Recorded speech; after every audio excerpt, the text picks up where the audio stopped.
So ఈ సమరయ స్త్రీ ద్వారా ఆమె చెప్తుంది, ఆమె సాక్ష్యం చెప్తాము, నేను చేసినవన్నీ నాతో చెప్పినని సాక్ష్యం ఇచ్చిన స్త్రీ యొక్క మాటను బట్టి ఆ ఊరిలోని సమరయుల్లో అనేకులు ఆయన యందు విశ్వాసం ఉంచిరి. ఇప్పుడు ఆయన యందు విశ్వాసం ఉంచగానే ఏమవుతుంది, మళ్ళీ వారిలో నుంచి జీవజాలను పాక. సో మనం ఇప్పుడు ఆమె చేసిన పని ఏంటి, సాక్ష్యం ఇవ్వడం. ఈ రోజుల్లో మనం చాలా వాటికి ఇంపార్టెన్స్ ఇస్తున్నాం, కానీ సాక్ష్యం ఇవ్వడానికి ఇంపార్టెన్స్ ఇవ్వడం. ఇండివిజువల్ విట్నెసింగ్, వ్యక్తిగతంగా సాక్ష్యం చెప్పడం. వ్యక్తిగత సంఘం ముందు అవకాశం దొరికినప్పుడు సాక్ష్యం చెప్పండి, దట్స్ గుడ్.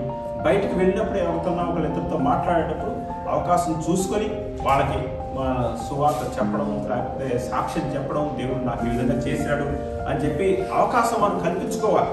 అప్పుడు ఏమవుతుందంటే అనేకులు దేవుని యందు విశ్వాసం